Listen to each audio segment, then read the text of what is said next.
মানবতা বিরোধী অপরাধে শেখ হাসিনা ওবায়দুল কাদের সহ 10 জনের বিরুদ্ধে তদন্ত শুরু। স্নাইপার দিয়ে গুলি করে হত্যায় হাসিনা সহ 16 জনের বিরুদ্ধে মামলা। সাবেক আইসিটি প্রতিমন্ত্রী পলক ও সাবেক ডেপুটি স্পিকার শামসুল হক টুকু সহ 3 জনের 10 দিনের রিমান্ড। ধানমন্ডির 32 নম্বরে ছাত্র জনতার বিক্ষোভ, পাল্টা অভ্যুত্থানের চেষ্টা করা হলে তাদের অস্তিত্ব থাকবে না, সমন্বয়ক সার্জিসের হুঁশিয়ারি। এবং 4 সপ্তাহ বন্ধ থাকার পর শুরু আন্তনগর ট্রেন চলাচল, কাল থেকে চলবে নির্ধারিত সময়।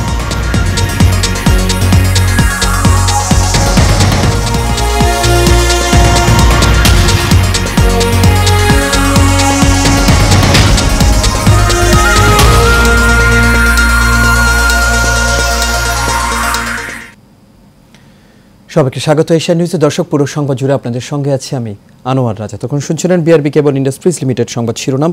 এবার চলে যাচ্ছে পুরো খবরে। শিক্ষার্থীদের আন্দোলনের সময় 15 জুলাই থেকে 5 আগস্ট পর্যন্ত সংগঠিত হত্যা, গণহত্যা, নির্যাতন সহ মানবতা বিরোধী অপরাধের অভিযোগে সাবেক প্রধানমন্ত্রী শেখ হাসিনা সহ 10 জনের বিরুদ্ধে তদন্ত শুরু করেছে আন্তর্জাতিক অপরাধ ট্রাইব্যুনালের তদন্ত সংস্থা। আজ অভিযোগকারী আইনজীবী গাজী এম.এইচ. তামিম বিষয়টি সাংবাদিকদের নিশ্চিত করেছেন। তিনি জানান, তদন্ত সংস্থা গতকাল রাত থেকে তদন্ত শুরু করেছে। এর আগে গতকাল শিক্ষার্থীদের আন্দোলনের সময় 15 জুলাই থেকে 5 আগস্ট পর্যন্ত সংগঠিত হত্যা, গণহত্যা, নির্যাতন সহ মানবতা বিরোধী অপরাধের অভিযোগে সাবেক প্রধানমন্ত্রী শেখ হাসিনা, জুনায়েদ আহমেদ পলক সহ 10 জনের বিরুদ্ধে তদন্তের জন্য আন্তর্জাতিক অপরাধ ট্রাইব্যুনালে অভিযোগ জমা দেওয়া হয়। মোহাম্মদপুরে শিশু জোবায়েদ হোসেনকে র্যাবের হেলিকপ্টার থেকে স্নাইপার দিয়ে গুলি করে হত্যার অভিযোগে সাবেক প্রধানমন্ত্রী শেখ হাসিনা সহ 16 জনের বিরুদ্ধে মামলা দায়ের করেছে শিশুটির মামা আব্দুল্লাহ সাইদ।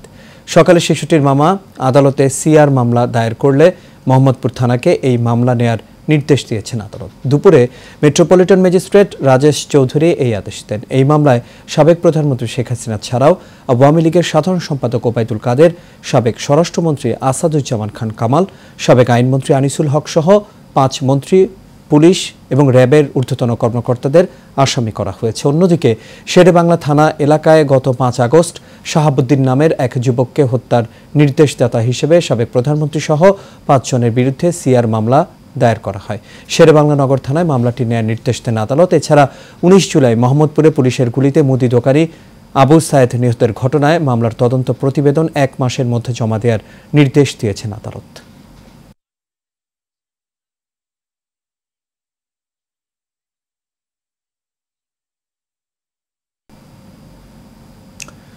কোটা আন্দোলনের হেলিকপ্টার থেকে গুলিতে নিহত 10 শিশুর পরিবারকে কেন ক্ষতিপূরণ দেয়া হবে না তা জানতে চেয়ে রুল জারি করেছেন হাইকোর্ট। আজ বিচারপতি শেখ হাসান আরিফের নেতৃত্বাধীন হাইকোর্ট বেঞ্চ আজ রুল জারি করেন। রিটের পক্ষে শুনানি করেন অ্যাডভোকেট তৈমুর আলম খন্দকার, রাষ্ট্রপক্ষে শুনানি করেন অ্যাটর্নি জেনারেল মোহাম্মদ আসাদুজ্জামান। এ সময় অ্যাটর্নি জেনারেল বলেন, এটি রাষ্ট্রীয় পলিসির বিষয়, এটি সরকার ঠিক করবে কিভাবে ক্ষতিপূরণ দেয়া হবে। এ সময় হাইকোর্ট রিটকারীকে বলেন, বর্তমান সরকার মাত্র কয়েকদিন হলো ক্ষমতায় এসেছে, তাদের যৌক্তিক সময় দিতে হবে। পরে হাইকোর্ট রুল জারি করেন। এর আগে শিক্ষার্থীদের আন্দোলনে হেলিকপ্টারের গুলিতে নিহত প্রত্যেক শিশুর পরিবারকে 1 কোটি টাকা করে ক্ষতিপূরণ দেওয়ার নির্দেশনা চেয়ে রিট দায়ের করা হয়। সেই সঙ্গে পরবর্তীতে যদি অন্য কোনো শিশু মৃত্যুর সন্ধান পাওয়া যায় তবে তাকেও এই ক্ষতিপূরণের আওতাভুক্ত করা হবে বলেও রিটে উল্লেখ করা হয়।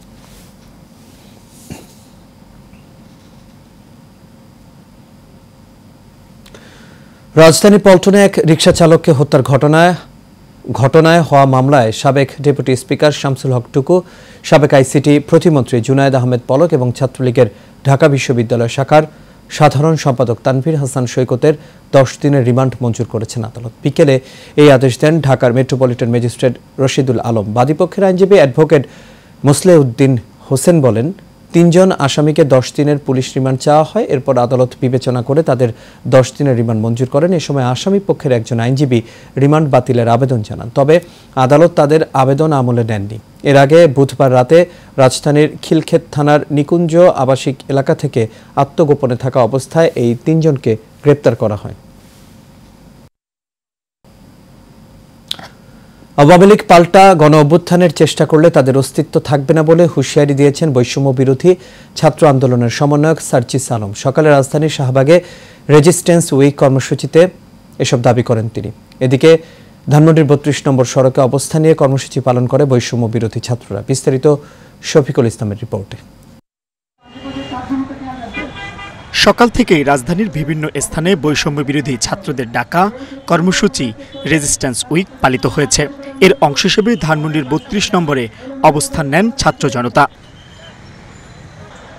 এদিকে শাহবাগে শান্তিপূর্ণ অবস্থান কর্মসূচিতে অংশ নিয়ে সমন্বয়ক সার্জিস আলম বলেন, দেশের স্বৈরাচার পতন হয়েছে, কিন্তু একটি মহল ছাত্রদের এই সাফল্য নস্যাৎ করতে পায়তারা করছে। তাদের কঠোর হস্তে দমন করবে ছাত্র জনতা। কেউ যদি পুনরায় আবার এই সাহসটুকু করে যে এই বাংলাদেশে আবার ছাত্র জনতার এই বিপ্লবের বিরুদ্ধে প্রতি বিপ্লব করার চেষ্টা পর্যন্ত আমরা দেখি, আমরা বলে দিচ্ছি ৫ই আগস্ট দেখেছেন, এরপরে যা দেখবেন তা দেখার জন্য ছাত্র জনতার পক্ষ থেকে যা হবে তা দেখার জন্য আপনাদের অস্তিত্ব থাকবে না। যদি নিজের অস্তিত্ব টিকিয়ে রাখতে চান তাহলে ভুলেও ছাত্র জনতার বিপক্ষে গিয়ে একটি কথা বলারও স্পর্ধা দেখাবেন না। দেশের ভাবমূর্তি নষ্ট করতে সাম্প্রদায়িক হামলা চালিয়েছে একটি মহল, তাদের প্রতি সবাইকে সজাগ থাকতে হবে। এগুলো হচ্ছে বাংলাদেশকে বিতর্কিত করার জন্য। আমাদের যে সাম্প্রদায়িক সম্প্রীতিটি রয়েছে, বাংলাদেশে সবসময় সাম্প্রদায়িক সম্প্রীতি রয়েছে, এই সাম্প্রদায়িক সম্প্রীতিকে প্রশ্ন করার জন্য আমরা দেখেছি আওয়ামী ফ্যাসিস্ট যে সরকার তারা এখন দেশে বিদেশে প্রপাগান্ডা ছড়াচ্ছে। ইউএসএতে বসে আপনি দেশের বিষয়ে সিদ্ধান্ত নেওয়ার আপনার কোনো ধরনের অধিকার নাই। আপনাদের নৌকা অনেক আগে ফুটা হয়ে গিয়েছে, নৌকার পাটাতন আপনাদের নাই, সুতরাং বইটা খুঁজে লাভ নাই। মুদির বইটা দিয়ে বাংলাদেশের নৌকা চালাবেন এই আশা আপনারা আর করেন না। ছাত্র জনতাই নতুন করে এই বাংলাদেশ থেকে বৈষম্য দুর্নীতি দূর করবে, একটি সুন্দর দেশ প্রতিষ্ঠা করারও প্রত্যয় ব্যক্ত করেন তারা। Mohammad Shafiqul Islam, Asian television, Dhaka. দীর্ঘ ২৭ দিন পর সারা দেশে আন্তনগর ট্রেন চলাচল শুরু হয়েছে। এর মধ্য দিয়ে পুরো দমে শুরু হলো রেল সেবা। দীর্ঘ বিরতির পর ট্রেন সেবা চালু হয়, স্বস্তি জানিয়েছে যাত্রীরা। এই চিমিত রিপোর্টে দেখুন বিস্তারিত। একটানা ২৭ দিন বন্ধ থাকার পর আজ থেকে সারা দেশে আন্তনগর ট্রেন চলাচল শুরু হয়েছে। ভোর থেকে দেশের বিভিন্ন গন্তব্যে শিডিউল মেনে ঢাকা থেকে ছেড়ে যায় আন্তনগর ট্রেন। তবে রেল স্টেশনে তেমন যাত্রী ভিড় দেখা যায়নি। দীর্ঘ বিরতির পর পুরোপুরি ট্রেন সেবা চালু হওয়ায় স্বস্তির কথা জানিয়েছেন যাত্রীরা। অনলাইনে ঝামেলা ছাড়া টিকিট কাটছি, প্লাস রাস্তাঘাটেও কোনো ঝামেলা হয় নাই। আলহামদুলিল্লাহ সুস্থভাবে এখানে স্টেশনে আসছি। ট্রেনটা চালু হয়েছে তাতে আমরা খুশি, আবার একটা সংখ্যাও আছে ঠিকভাবে নিরাপদে চট্টগ্রাম পৌঁছাতে পারবো কিনা। খুব ভালো লাগতেছে। ১.৫ মাস পর বাড়িতে যাচ্ছি, ট্রেন ছাড়া বাড়িতে যেতে পারি না। এদিকে স্টেশনের নিরাপত্তা নিশ্চিতে পুলিশ ও সেনাবাহিনী কাজ করছে বলে জানায় রেল কর্তৃপক্ষ। এর আগে গত ১৮ জুলাই ছাত্রদের ঘোষিত কমপ্লিট শাটডাউনের কারণে সারা দেশে রেল চলাচল বন্ধ হয়ে যায়। Mitu, Asian television, Dhaka. সাবেক স্বরাষ্ট্রমন্ত্রী আসাদুজ্জামান খান কামাল এবং তার সহযোগীদের বিরুদ্ধে ঘুষ গ্রহণ, অর্থ পাচার এবং অবৈধ সম্পদ অর্জনের অভিযোগ অনুসন্ধানের সিদ্ধান্ত নিয়েছে দুর্নীতি দমন কমিশন। সংস্থার উপপরিচালক মোহাম্মদ জাহাঙ্গীর আলমের নেতৃত্বে গঠন করা হয়েছে অনুসন্ধানী টিম। আজ দুদকের জনসংযোগ শাখা এই তথ্য নিশ্চিত করে জানায়, সম্প্রতি দ্য নিউজ নামের একটি অনলাইন গণমাধ্যম বস্তা ভরে টাকা নিতেন সাবেক স্বরাষ্ট্রমন্ত্রী শিরোনামে সংবাদ প্রকাশ করে। প্রকাশিত সেই সংবাদে উল্লেখ করা হয়, পুলিশ, মাদকদ্রব্য নিয়ন্ত্রণ অধিদপ্তর, ফায়ার সার্ভিস সহ স্বরাষ্ট্র মন্ত্রণালয়ের অধিভুক্ত বিভিন্ন প্রতিষ্ঠান থেকে মাসে বস্তা ভর্তি টাকা ঘুষ নিতেন সাবেক এই মন্ত্রী। প্রতিবেদনটি আমলে নিয়ে আসাদুজ্জামান খান সহ সংশ্লিষ্টদের বিষয়ে অনুসন্ধানের সিদ্ধান্ত নেয় কমিশন। বিচারপতিদের অপসারণের ক্ষমতা সংসদ সদস্যদের হাতে এনে সংবিধানের ষোড়শ সংশোধনী অবৈধ বাতিল ঘোষণা করে দেয়া আপিল বিভাগের রায়ের বিরুদ্ধে রিভিউ আবেদন শুনবেন আপিল বিভাগ। বহুল আলোচিত এই রায়ের বিরুদ্ধে রাষ্ট্রপক্ষের রিভিউ আবেদনের উপর শুনানি হবে অক্টোবরের শেষ সপ্তাহে। আজ প্রধান বিচারপতি সৈয়দ রেফার আহমেদের নেতৃত্বাধীন ৫ বিচারপতির আপিল বেঞ্চ এই দিন ধার্য করেন। আদালতে রিভিউ আবেদন শুনানির জন্য উপস্থাপন করেন রিটকারী আইনজীবী অ্যাডভোকেট মঞ্জিল মোর্শেদ। তিনি আদালতে বলেন, সংবিধানের ষোড়শ সংশোধনীর রিভিউ আবেদনের শুনানি হওয়া প্রয়োজন। এ সময় অ্যাটর্নি জেনারেল মোহাম্মদ আসাদুজ্জামান বলেন, ষোড়শ সংশোধনী রিভিউ বিষয়ে সরকারের দিক নির্দেশনা জানা প্রয়োজন, এই কারণে সময় দরকার। পরে আপিল বিভাগ অবকাশকালীন ছুটির 1 সপ্তাহ পর শুনানির দিন ধার্য করেন।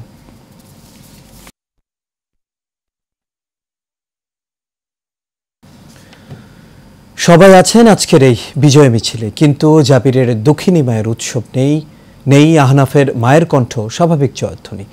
বৈষম্যের শিকল ভাঙা প্রতিবাদ মিছিলে শহীদ হয়েছে তাদের নারী ছেঁড়া ধন। তাই তো খুনিদের বিচারের দাবিতে প্রতিনিয়ত অপেক্ষার প্রহর গুনছে এমন শত শত মা। 24-এর গণ অভ্যুত্থানের শহীদ জননীদের খবর নিয়েছেন কাউসার আহমেদ, আর ক্যামেরায় ছিলেন আবির হোসেন। আমার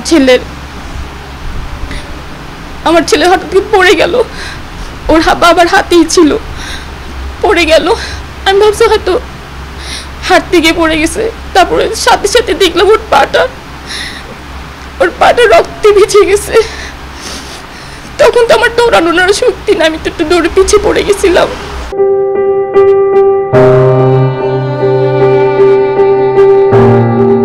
দ্বিতীয়বারের মতো দেশ স্বাধীন হওয়ার সংবাদে ইতিহাসের সাক্ষী হতে পরিবারের সাথে গিয়েছিলেন 6 বছর বয়সী জাবির। সবার সাথে হাস্যোজ্জ্বল মুখে গর্বের সাথে উদযাপন করছিলেন সরকার পতনের মুহূর্তটি, কিন্তু মুহূর্তেই সেটি বিষাদে পরিণত হলো। রক্তরঞ্জিত হওয়ার সেই দৃশ্যের কথা ব্যথিত কণ্ঠে বলছিলেন গর্ভধারিণী জাবিরের মা।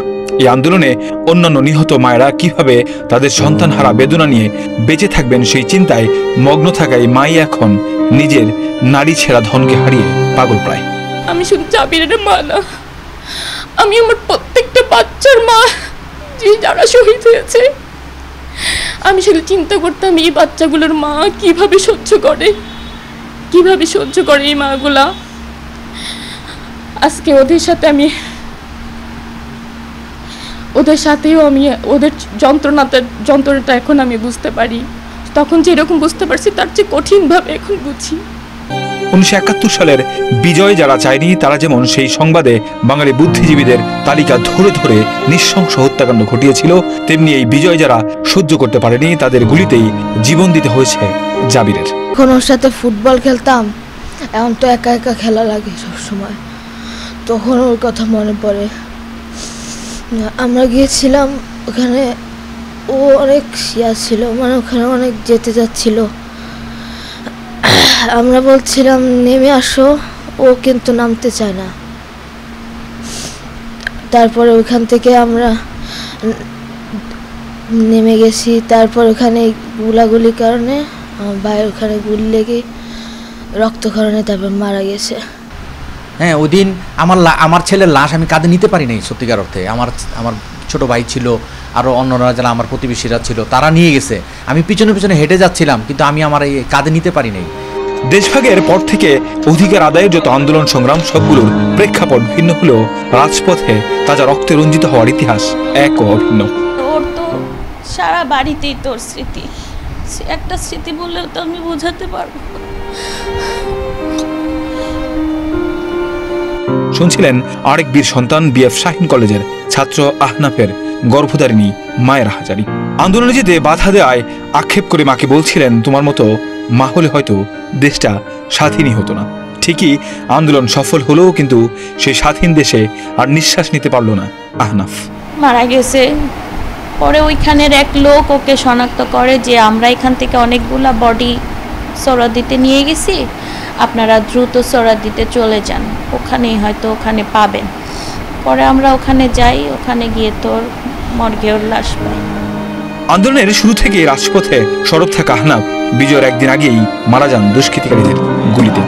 বেঁচে থাকলে হয়তো আজও পুরনো দিনগুলির মতো স্বাধীন দেশে গিটারে সুর তুলে আনন্দে মেতে উঠতেন পরিবারের এবং বন্ধুদের আড্ডায়। আমাদের বাচ্চারা শুধু আহনাফ তো না, আহনাফের মতো অনেক আছে, অনেক বাচ্চা আমাদের দেশের জন্য রক্ত দিয়েছে। তো আমাদের এতটুকুই চাওয়া, যাতে ওরা যেই আশাটা নিয়ে তাদের রক্ত দিয়েছে দেশটাকে স্বাধীন করার জন্য, সেরকম যেন দেশটা স্বাধীন থাকে। বড় ভাইয়ের স্মৃতি মনে করে ঠুকরে ছিলেন আদরের ছোট ভাইটি। আবারও দেশের প্রয়োজন হলে ভাইয়ের মতো জীবন দিতে প্রস্তুত এই শিশুটিও। আমি চাই ভাইয়া যখন এত রক্ত দিছে, এই দেশটা যেন স্বাধীন হয়, এটাই আমি চাই। ভাইয়া এত রক্ত দিছে, যেমন আমি এত রক্ত কখনো দেখি নাই যতটা আমার ভাইয়া দিছে। এমন রক্ত আমি দেখি নাই, এত রক্ত দেখি নাই। দেশের জন্য প্রাণ দেয়া এসব সন্তানহারা মায়েদের একটাই দাবি, এর সাথে জড়িত ইন্ধনদাতা সবাইকে জাতির সামনে মুখোশ উন্মোচন করে দৃষ্টান্তমূলক শাস্তি নিশ্চিত করা। আহনাফ, জাবির, মুগ্ধ, আবু সাঈদের মতো শত শত শিক্ষার্থীরা যে স্বপ্ন নিয়ে রাজপথে খালি বুক পেতে দিয়েছিল, সেই স্বপ্ন বাস্তবায়ন করা এখন প্রতিটি বাংলাদেশের নৈতিক দায়িত্ব হয়ে পড়েছে। কাউসার আহমেদ, এশিয়ান টেলিভিশন, ঢাকা। এবার আন্তর্জাতিক প্রসঙ্গ। কলকাতার একটি সরকারি হাসপাতাল আরজি করে এক নারী চিকিৎসককে নৃশংসভাবে ধর্ষণ করে খুনের ঘটনায় নজিরবিহীন প্রতিবাদ দেখল ভারত। বুধবার রাত 11:30 থেকে রাস্তা দখল নিতে শুরু করে মেয়েরা। রাত যত বাড়তে থাকে ভিড় ততই বাড়তে থাকে। ভারতের স্বাধীনতার পর প্রথমবারের মতো বাংলায় এত বিরাট অরাজনৈতিক জনজোয়ার। দোষীদের শাস্তির দাবিতে দেশজুড়ে প্রতিবাদের ঝড় উঠেছে। তাই এর মধ্যেই স্বাধীনতার মাঝরাতে রাতের পথ দখল করতে রাস্তায় নামেন লাখ লাখ নারী পুরুষ। দোষীদের শাস্তির দাবি জানান তারা।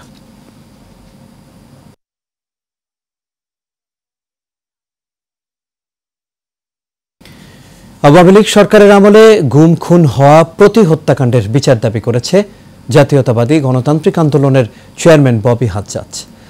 সকালে জাতীয় প্রেস ক্লাবের সামনে অবস্থান কর্মসূচিতে এই দাবি করেন তিনি। এই সময় এনডিএম এর চেয়ারম্যান আরও বলেন, স্বৈরাচারী সরকার ক্ষমতায় থেকে দেশে লুটপাট চালিয়েছে, এমনকি সাবেক মন্ত্রী আমলারা বিদেশে অর্থ পাচার করেছে, তাদের আইনের আওতায় আনার দাবি জানান তিনি।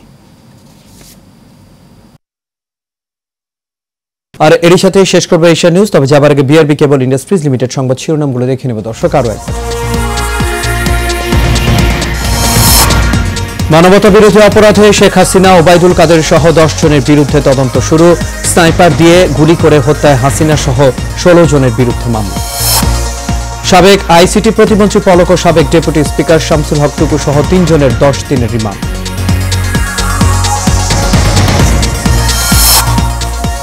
ধানমন্ডির 32 নম্বরে ছাত্র জনতার বিক্ষোভ, পাল্টা অভ্যুত্থানের চেষ্টা করা হলে তাদের অস্তিত্ব থাকবে না, সমন্বয়ক সার্জিসের হুঁশিয়ারি। এবং 4 সপ্তাহ বন্ধ থাকার পর শুরু আন্তনগর ট্রেন চলাচল, কাল থেকে চলবে নির্ধারিত সময়।